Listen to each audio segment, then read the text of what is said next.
চাকৰি কৰাৰ যোগ্যতা নাই অসমৰ প্ৰাৰ্থীৰ সৰ্বভাৰতীয় পৰীক্ষাত উত্তীৰ্ণ নহয় অসমৰ প্ৰাৰ্থী সেই ৰেলত চাকৰি নাপায় অসমৰ নিবনুৱাই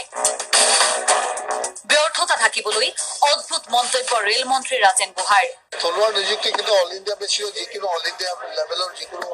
ডিপাৰ্টমেণ্টত সদায় প্ৰত্যাহ্বানৰ সন্মুখীন হ'ব লগা হয়েই এইটো আৰু মিছা কথা কৈ লাভ নাই কিয়নো আমাৰ ল'ৰাই বহুত ক্ষেত্ৰত কম্পিটিটিভ এক্সামিনেশ্যনত ঠিক তেনেকৈ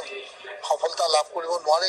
দীৰ্ঘদিন ধৰি ৰেলত থলুৱাক নিযুক্তি দিয়াৰ দাবী উত্থাপন হৈ আহিছে নগৰ সাংসদ ৰাজেন গোহাঁইয়ে কেন্দ্ৰীয় ৰেল ৰাজ্য মন্ত্ৰীৰ দায়িত্ব লোৱাৰ পিছত আশা কৰা হৈছিল ৰেলত থলুৱা নিযুক্তিৰ বাধা আঁতৰিব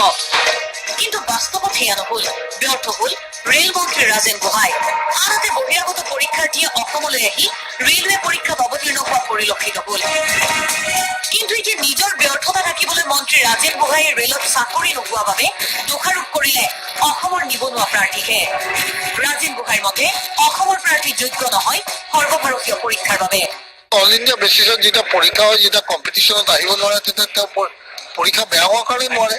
এইটো মই প্ৰাৰ্থীজন দুৰ্বল বুলি নকওঁ তেওঁ কম্পিট কৰিব পৰা নাই সেইকাৰণে তেওঁ পৰা নাই যিকেইজনে কম্পিট কৰিব পাৰিছে তেওঁলোকে চাকৰি পাইছে মন্ত্ৰী ৰাজেন গোহাঁইৰ এই মন্তব্যৰ পিছত অসমৰ নিবনুৱাই কি আশা কৰিব কিন্তু প্ৰশ্ন হয় অসমৰ শিক্ষিত মেধা নিবনুৱাৰ ওপৰত কৰা মন্ত্ৰী ৰাজেন গোহাঁইৰ এই মন্তব্য কিমান গ্ৰহণ